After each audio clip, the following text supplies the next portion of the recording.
Boa noite mais uma vez a todos. Sejam todos bem-vindos à nossa casa. Estamos aqui mais uma vez, né? Com essa chuvinha gostosa que alimenta a nossa alma, que a gente ama demais a chuva também. Todo mundo já está aqui na casa há bastante tempo, né? Já conhece todas as nossas atividades. A gente só enfatiza um pouquinho mais a nossa cesta básica, que nós estamos aumentando para 87 a partir agora de maio. E as coisas estão difíceis para todo mundo, a gente sabe, né? Mas uma latinha de óleo, né? Latinha não, né? Não existe mais latinha. De molho, um pacotinho de macarrão ou de açúcar já ajuda, tá bom? E a gente agradece quem nos ajuda sempre.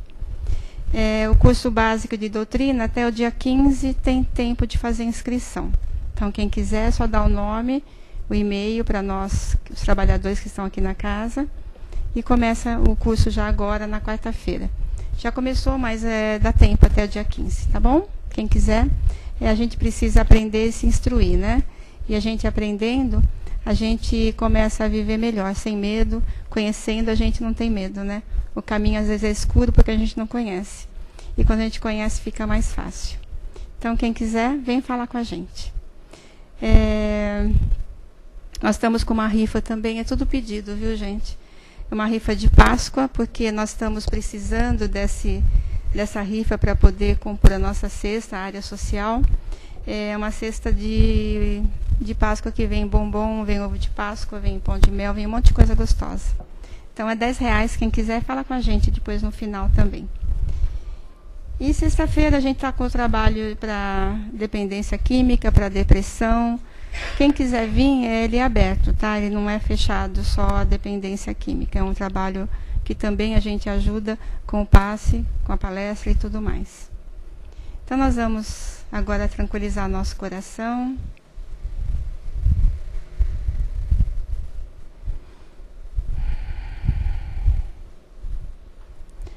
E vamos fechar nossos olhinhos por alguns instantes. Sentindo a presença amorosa desse amigo Jesus, que desde o momento que nós adentramos a essa casa, nos recebe, nos envolve. E todos os companheiros que aqui estão presentes, nossos amigos da espiritualidade, estão sempre nos ajudando, nos acolhendo, começando e iniciando o tratamento que nós precisamos. Então, queridos, unindo os nossos corações, vamos agradecer a Deus, o Pai de amor, o Senhor da vida, que nos sustenta, que nos oferece a oportunidade de renascermos, de estar nesse lindo planeta em aprendizado. Que possamos sentir todas as emanações de amor que vêm do alto, em forma de luz, que acalenta nosso coração, que aquece a nossa alma. E sentindo assim, mais tranquilos, mais serenos, nós vamos abrir nosso coração, a nossa mente, para a gente ouvir. E ouvindo, a gente aprende. E aprendendo, a gente pode nos ajudar e ajudar aqueles que estão ao nosso lado. Então, obrigada, Senhor. Seja conosco mais essa noite. Graças a Deus. Nós vamos receber a nossa querida Simone, que vai falar para nós sobre Jesus e as mulheres. É uma homenagem à Semana da Mulher, que é o mês inteiro, a vida inteira, a mulher, né? Então, a gente faz uma homenagem singela nesse momento, tá bom? Seja feliz, querida.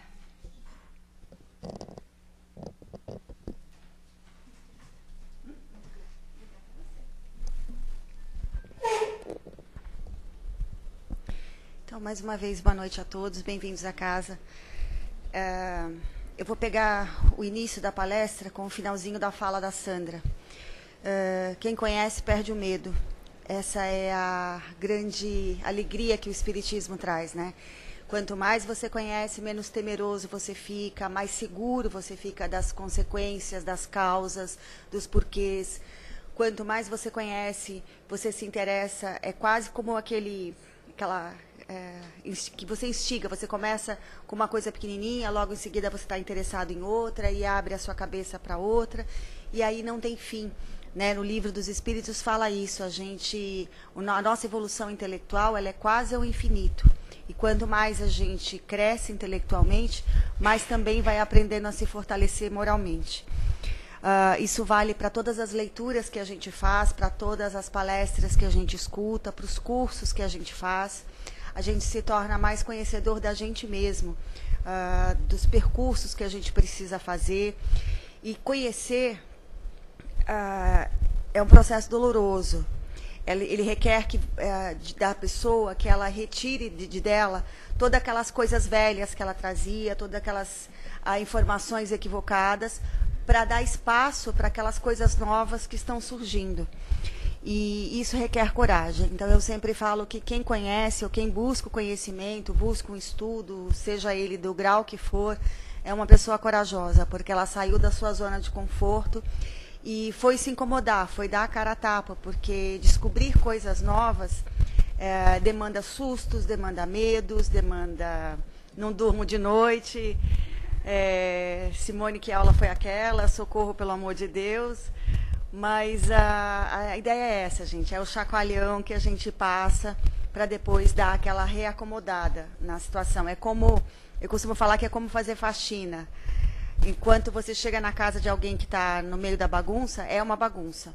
Mas você tira as coisas do lugar, limpa, renova, repõe e a casa fica mais arejada depois. O momento da faxina é muito confuso, mas o depois é gratificante. Por que eu estou falando tudo isso? Porque a gente vai entrar num tema que é, para mim, muito caro, que eu falo tanto, que as pessoas deveriam ler o Novo Testamento, e é importantíssimo para a gente entender a postura revolucionária, a mentalidade questionadora, o amor e a disciplina que Jesus trazia no cotidiano com as pessoas, no cotidiano com seus discípulos, com seus desconhecidos e na sua relação com Deus. A gente não conhece ainda a dimensão do que ele trouxe, porque a gente não lê. Mesmo lendo, a gente tem essa confusão, então é muito importante que a gente conheça. O tema de hoje é uma desses buracos negros que a gente não mexe muito, né? Como é que Jesus lidava com as mulheres, como é que Jesus lidava com todos aqueles que de alguma forma eram considerados inferiores pela sociedade. O texto de hoje é um texto da Joana de Ângeles, que eu pessoalmente gosto bastante. É um espírito que, para mim, fala muito caro a essa transformação, esse autoconhecimento, né? A área dela é a psicologia transpessoal, então tudo que envolve reflexões, mudanças, questionamentos, apontando para todas as questões de renovação, os textos dela são fantásticos, eu aconselho. Então, essa parte eu não ia falar, porque senão vocês não vão ler. Ela está falando que ela é brava. Ela não é boazinha. Realmente, ela não é doce. Mas eu acho que, para muitos de nós, eu não sei vocês, a gente só funciona na base da bronca. Se passar a mão na cabeça, a gente não faz. Eu costumo falar, para vocês entenderem a Joana de Ângeles, que tem a ver com o texto, eu costumo falar da Joana uma historinha que o Divaldo conta, que eu já contei aqui, mas resume bem o que é a Joana de Ângeles, esse espírito, com essa força, com essa disciplina. Ele conta que ele estava o Divaldo nasceu com uma propensão a desenvolver um câncer de garganta. Era uma prova, né, que poderia virar expiação ou não. Mas ele vai tocando o trabalho dele, né, a caridade, o trabalho mediúnico, e isso vai sendo minimizado. Até que chega uma hora que a espiritualidade pede para que ele dê uma palestra e fale, até gastar as cordas vocais para ele poder ser operado espiritualmente. Ele fica exausto. No dia seguinte tinha trabalho de caridade na Mansão do Caminho. E ele não vai, porque ele não aguenta, ele está realmente exausto. Ele deitou na cama, a primeira pessoa que ele vê é a Joana de Ângeles. Assim, já olhando para a cara dele, o que você está fazendo deitado com tanta gente lá fora esperando o seu atendimento? E ele fala, mas eu estou quase morrendo, aponta para a garganta. E ela fala, eu já morri e estou aqui. Então, essa é a Joana de Ângeles. Não tem desculpa para deixar de trabalhar em favor do próximo. Morto, vivo, encarnado, desencarnado, doente, feliz. A gente levanta e vai em socorro de quem está com mais dificuldades do que a gente. Enfim, o nosso texto de hoje vai tratar da relação de Jesus, que aparece no Novo Testamento, principalmente nos 4 evangelhos, com as mulheres. Mulheres que cruzaram a existência dele, mulheres que o acompanharam, porque Jesus, durante o ministério, ele vai sendo acompanhado de várias mulheres e outras apenas, entre aspas, cruzam o caminho, né, que ele vai sendo chamado a trilhar. E ao falar da mulher, a gente tem que falar também da condição do excluído, né? Porque, assim, quando a gente está falando da mulher, a gente está falando de todas aquelas pessoas que Jesus valorizou numa época em que ninguém valorizava. Então, vai desde as crianças, pessoas com deformidades, endemoniados, gente considerada impura, a mulher que era considerada inferior, todas as criaturas que, de alguma forma, ninguém queria. Então, ele veio para dar esse valor de ser humano, de espírito, igualando a todos na condição de espírito, ou seja, somos bons e maus, independente da roupagem que trazemos. E essa roupagem é só uma roupagem, a gente troca à medida que vai gerando o aprendizado. Aprendeu de um jeito, vai, troca, veste outra. E Jesus vem dar a ênfase de dizer que o espírito é o que conta, né, na verdade. Então, se eu passo a destratar o outro só porque ele é diferente ou porque ele me causa algum tipo de desconforto com essa diferença, eu passo a ser infinitamente mais responsável pelos danos que vão causando aí adiante. Jesus passa a existência dele inteira casando a fala com o comportamento. Tudo que ele falava, ele exemplificava, o que era exemplo, saía da fala. Ele é acompanhado durante, não sei se vocês sabem, durante todo o ministério, ele é acompanhado por um grupo de mulheres. Nesse grupo de mulheres estão pessoas, desde aquelas que acompanham as pregações até aquelas que mantêm financeiramente o grupo, com mantimentos, enfim, com todo tipo de socorro. Dentre elas estava Maria Madalena. Ali também estava Joana de Cusa, que foi uma das encarnações da Joana de Ângeles, nesse grupo de mulheres. Essas são aquelas que decidem acompanhar o Cristo. As outras cruzam o caminho e são tocadas não apenas pelos, entre aspas, milagres que ele faz, as recuperações que ele realiza, mas são tocadas na transformação interior que cada uma é chamada a viver.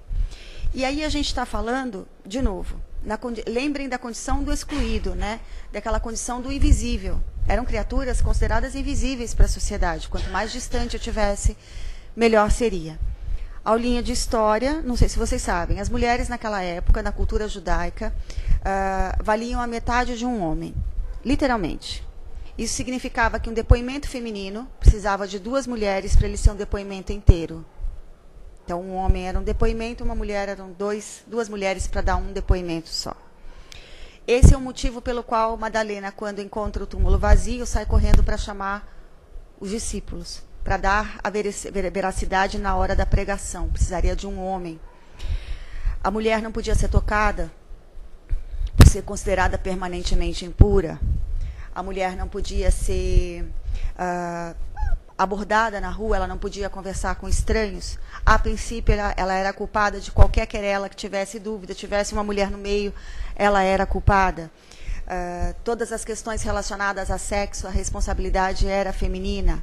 Então, ele vem nesse momento e valoriza o intelecto, valoriza o espírito, valoriza a moral de todas essas criaturas, desde aquela que ele cura até aquelas que convivem com ele. Das que convivem com ele, além de Madalena, que eu já falo, é muito importante lembrar as irmãs de Lázaro. Todo mundo localiza Lázaro, né? Que ele ressuscita, entre aspas. Ele tinha 2 irmãs, Marta e Maria. Maria era muito próxima do Cristo e ele se hospedava frequentemente na casa deles e elas ficavam muito tempo ouvindo o Cristo. E aí gera muitas histórias a partir daí, colocando Maria, Marta menos, como uma das primeiras pregadoras do Evangelho do Cristo. Aliás, também precisa ser colocado, quando Cristo começa a pregação, logo depois da crucificação, são as mulheres que tomam a rédea, são as mulheres que estão na cruz, são as mulheres que acompanham todo o processo de julgamento. Se vocês entrarem lá nos Atos dos Apóstolos, vocês vão ver. A presença é feminina, é da mãe, é de Maria Madalena, é da Maria de Caifás, enfim, só tem mulheres em volta dele no momento em que ele mais precisa. Os apóstolos desaparecem todos, menos João. Então, ele vem mostrar, com toda a atitude que ele vem trazendo, que a ideia da exclusão é uma ideia que a gente precisa ir paulatinamente retirando do nosso coração. A exclusão, ela gera uma coisa chamada preconceito. E, lamentavelmente, é uma das coisas mais terríveis que no século XXI, 2000 e poucos anos depois de Jesus, a gente ainda é obrigado a lutar. Nós ainda somos obrigados a lutar por direitos iguais, seja na condição que estivermos, para cargos de trabalho, para condições familiares, para questões jurídicas. Ainda somos obrigados a expor a nossa diferença e dentro dessa diferença, buscar a igualdade nos direitos de todos os dias. É a Semana da Mulher e eu fico muito sensível nessa época. Eu acho que... eu gostaria que não fosse a Semana da Mulher. Eu gostaria que, como a Sandra falou, a gente pudesse ser valorizado como espírito que está em provação, como qualquer outro. Carregando, muitas vezes, uma responsabilidade que Jesus soube enxergar e que muitos não sabem. Se vocês olharem nas ruas, eu tenho o privilégio de ajudar algumas famílias. São todas mulheres. São mães, são avós, são tias, são irmãs. Em 6 anos desse grupo de auxílio, eu conheço poucos homens das famílias. São as mulheres que vão atrás. São as mulheres que batalham pelos filhos, pelos netos, pelos sobrinhos. São elas que correm atrás de todo esse sofrimento e ainda tem que brigar pela condição justa de ser tratada como ser humano inteiro. Eu sinto que nessas épocas a gente está voltando a esse judaísmo onde a mulher era metade. Parece que a gente está tendo que lutar de novo para ser inteira. É um negócio absurdo. Quando Jesus encontrou na gente um espírito inteiro, ele estava dizendo exatamente isso. Que na nossa existência de provas e expiações, está todo mundo no mesmo barco. Um amparando o outro na condição que tem. Somos diferentes, não somos iguais. Mas temos direitos à mesma igualdade, apesar e por causa, a favor dessas diferenças. Quando Jesus nos coloca nas exposições, as emoções que ele traz ao ser tocado por essas pessoas que buscam cura, nós temos alguns relatos de mulheres que o procuram para cura. O desespero dessas mulheres e, ao mesmo tempo, a fé que trazia, expondo a vida delas em jogo, porque elas não poderiam estar em público, mostra o grau de fortaleza dessas criaturas. As primeiras mártires foram mulheres. Mulheres que perceberam, de muitas maneiras, a transformação que Jesus vinha trazer. Que já não se tratava de um espírito feminino ou de uma mulher, do feminino, mas de espíritos que estão em companhia uns dos outros, como espíritos imperfeitos, buscando a união, buscando a elevação de cada um. O feminino é uma coisa engraçada, né? Essa coisa do Dia da Mulher me lembra muito assim, Dia do Índio, Dia do Avô, Dia do Pai. Parece que aquelas pessoas, aquelas criaturas são consideradas inferiores, a gente só precisa lembrar um dia no ano. Não tem Dia do Homem, menina, é impressionante. O resto do ano é Dia do Homem. Eu fico pasma com isso. Mas, assim, na verdade, todos os dias são dias de trabalho, dias de evolução para todos, no corpo que estiver, no aprendizado que tiver que gestar, sem julgamento, sem questionamento, sem preconceito, com a condição que cada um precisa vivenciar. Eu acho interessante que, mesmo dentro do meio espírita, a gente se esquece que a gente tem outras vidas. Que tudo aquilo que eu questiono hoje, que eu julgo hoje, que eu condeno hoje, vai ser o presente que Deus me dá para a próxima. Então, você achou que estava fácil do lado de fora, então aí ele te dá, gentilmente, a oportunidade de vivenciar aquela prova, naquele corpo, naquela condição social, naquela cor, naquela idade. Nós nos enchemos de preconceitos e foi tudo que Jesus lutou a vida inteira para não termos. Preconceito significa um conceito anterior. Eu estou julgando a pessoa antes de a conhecer. E estou gestando para mim dores terríveis que eu vou ser chamado a corrigir. Quando a Joana de Ângeles traz a questão do feminino, ela lembra não apenas a questão da mãe, mas ela lembra a questão da companheira, da ouvinte, daquela que estrutura toda a questão do cotidiano de Jesus, sem o qual, sem essas mulheres, isso seria impossível. E aí eu não estou falando só na questão do feminino, cozinha, lava, passa, arruma. Pelo amor de Deus, gente. O ser humano é muito mais do que a sociedade quer que ele seja. As mulheres não foram criadas, ou não deveriam ser, para serem cozinheiras, nem os homens, para serem criaturas extremadamente fortes ao ponto de não manifestar emoções. Nós não cabemos nos estereótipos, nós somos muito mais do que isso. Quando Jesus vem falar isso, ele vem mostrar isso. Você é isso e mais. Você pode fazer o que eu faço e mais. Você não pode se contentar só na condição que você está, só na situação na qual você se enfiou, ou que acham que você é. Ele cansa, porque ele fala bastante, em dizer que a salvação está na mão daqueles que se assemelham às crianças, daqueles que têm o espírito puro, daqueles que buscam como Zaqueu, que era publicano, que era cobrador de impostos, a aproximação com o Cristo.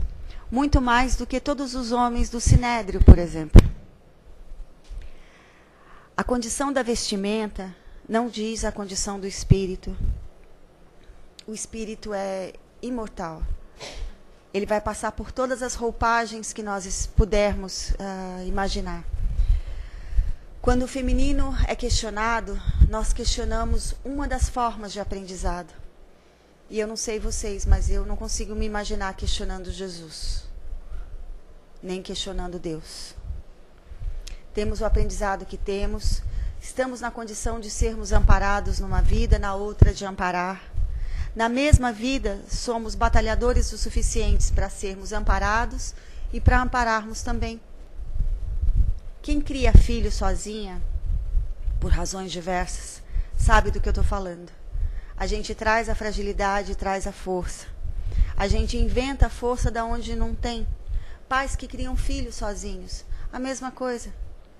Aprendem a ser doces para poder cuidar de uma criança, disciplinadores com o elemento masculino.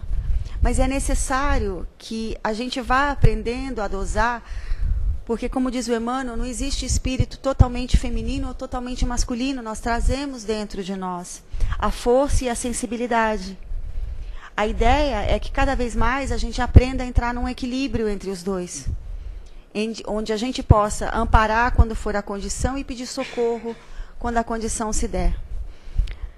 Nós somos seres muito fortes, eu não sei vocês, mas revejam a vida de vocês. Nós somos muito fortes.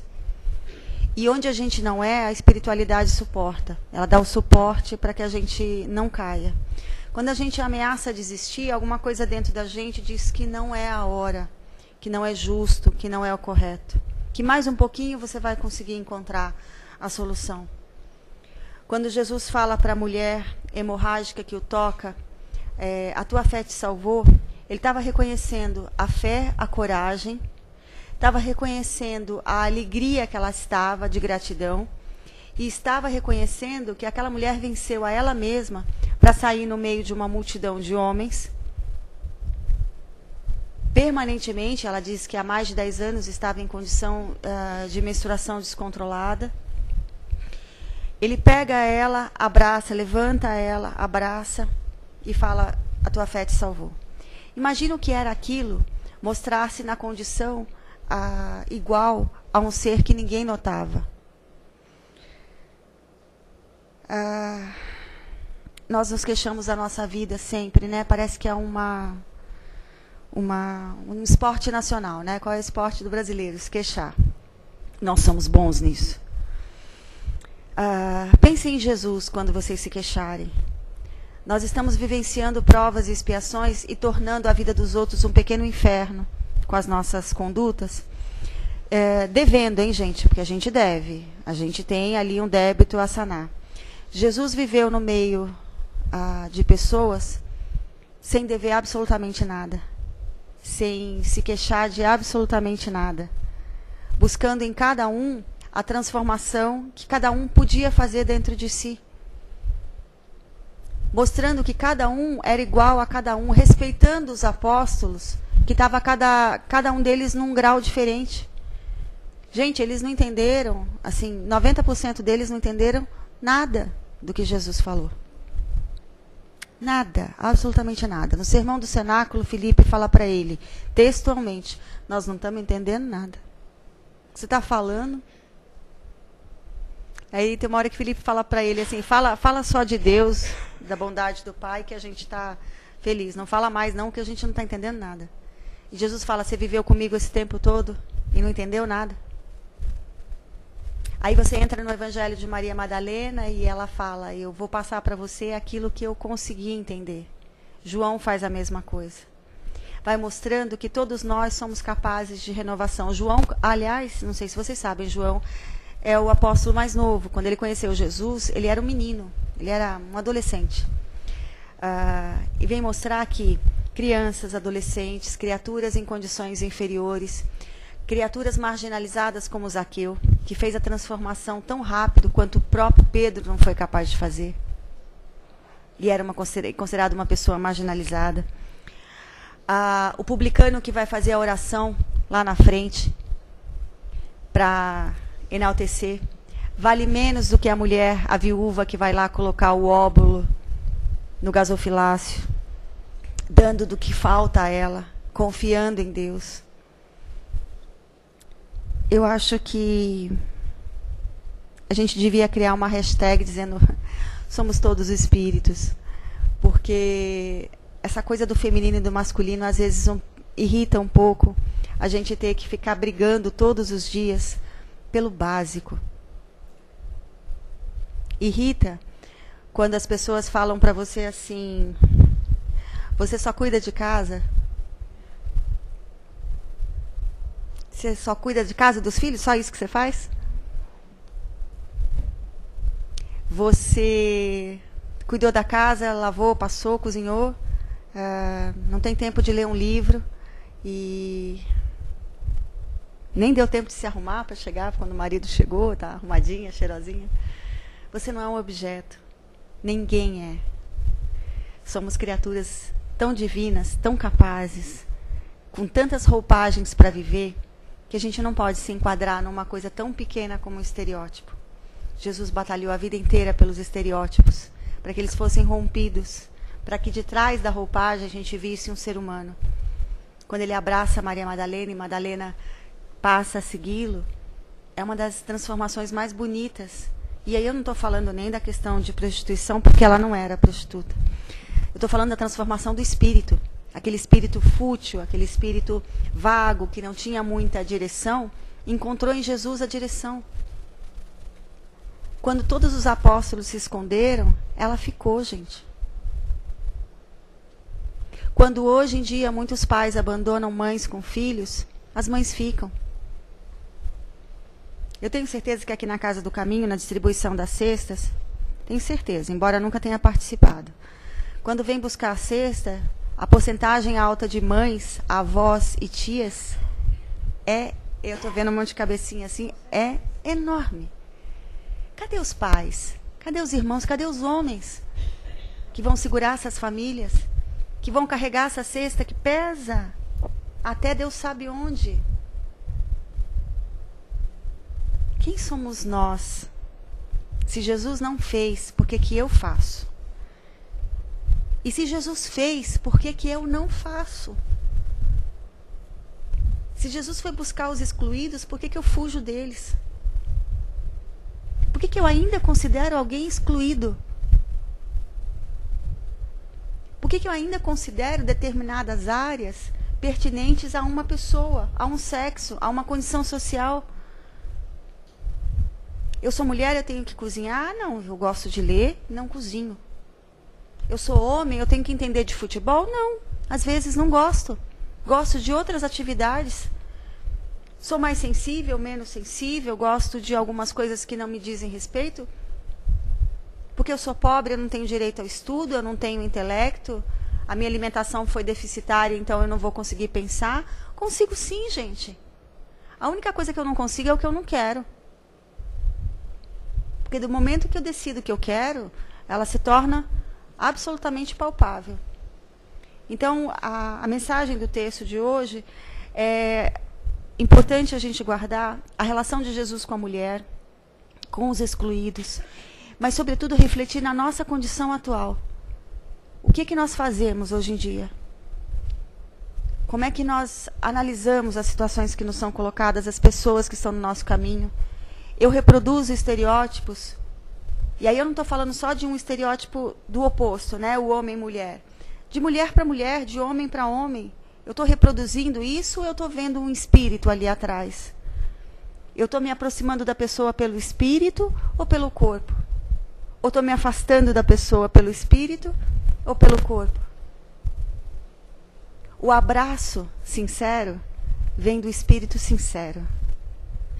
Não vem do homem, da mulher, do travesti, do alto, do baixo, do gordo, do magro, do rico, do pobre. O abraço vem de um espírito que gosta de você. E isso, gente, não tem preço. Essa é a alegria que Jesus veio trazer. Obrigada.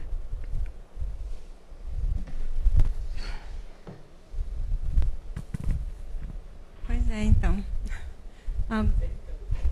então. Quem quer fazer alguma pergunta, alguma dúvida que tenha ficado? Ninguém? Todo mundo entendeu bem a lição? Do respeito que nós devemos a cada ser humano, que não importa a roupagem que veste.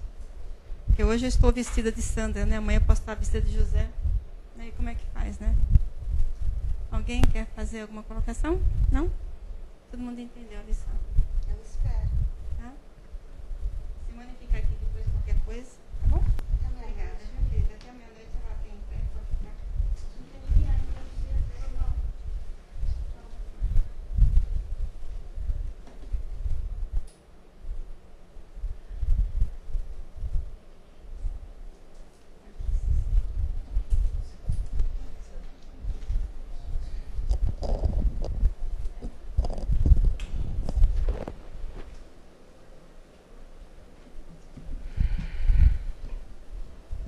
Então, queridos, nós vamos mais uma vez deixar calar fundo no nosso coração conceitos tão básicos, né? Que em pleno século XXI a gente poderia já não precisar falar mais dessas coisas, né? A gente poderia estar já vivenciando uma era de mais fraternidade, de mais amor, de seres humanos todos iguais uns aos outros, porque nós todos somos criação do Pai. Vestimos roupas diferentes hoje pela necessidade do aprendizado que nós temos. E é uma pena, né, que as pessoas ainda estão pensando de forma diferente. Mas é o mundo que nós vivemos, é cada um no seu caminho, cada um no seu tempo. E a gente só pede a Deus nesse instante, por cada uma dessas mulheres que sofrem violência. Nós pedimos, Senhor Jesus, pelas nossas mãezinhas que estão nesses lugares onde a guerra ceifa a vida dos seus pequeninos. Nós pedimos por todos esses companheiros, Senhor, que possamos sentir no nosso coração esse amor, que esse amor é a dádiva divina que Deus nos ofereceu. Todos nós temos uma fagulha desse amor, que possamos aproveitar nesse instante para oferecer em vibração por todas essas criaturas que sofrem. Vibrar por todos aqueles que sentem na carne a dor, o sofrimento, do preconceito, da violência. Que os homens de boa vontade possam começar a agir de fato. Porque muita lei, muita coisa, mas ainda tanta coisa ruim acontecendo.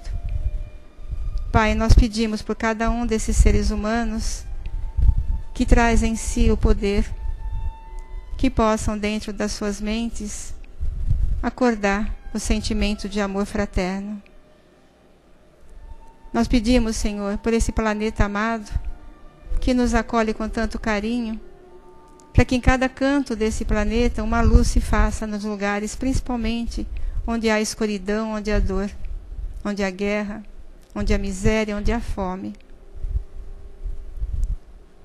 através dessa luz que percorre esse planeta, que chega até os hospitais, aos seus leitos de dor. Nós pedimos, Senhor, por todos aqueles que comungam a nossa estrada, pelo companheiro que está no nosso lar, pelo companheiro que está no nosso trabalho, por aqueles, Senhor, que são colocados ali na caixinha de vibração, que sejam também envolvidos em muita luz, em muita paz. E que essa harmonia, esse amor que sentimos nesse instante, se estenda para todos aqueles que estão nesse instante nesta sala, encarnados e desencarnados, sentindo esse amor que nos envolve, sentindo essa luz que chega ao nosso coração, sentir essa brisa suave que acalenta a nossa alma, que é o sopro de Deus fortalecendo-nos, para que possamos seguir adiante nesse caminho que escolhemos. Que Deus, na sua infinita sabedoria, nos abençoe a todos, nos envolva e que possamos voltar aos nossos lares em muita paz e que possamos estar juntos na próxima semana. Que o Senhor nos abençoe a todos. Graças a Deus. Obrigada, queridos, a todos que estão aqui. A gente esqueceu de falar no começo do Evangelho no Lar, que é de muita importância. Então, quem não faz ainda e não souber fazer, passa com um dos atendentes que a gente ensina a fazer. É de suma importância, nesse momento que nós estamos vivenciando no planeta Terra, o Evangelho no Lar, gente, para harmonizar esse planeta, para harmonizar a nossa família, para ajudar nós todos termos um pouco mais de tranquilidade, mais de luz, para que essa luz possa se refletir em todos aqueles que nós encontrarmos no mundo. Então não esqueçamos, queridos, do Evangelho no Lar. Obrigada pela paciência e pelo carinho.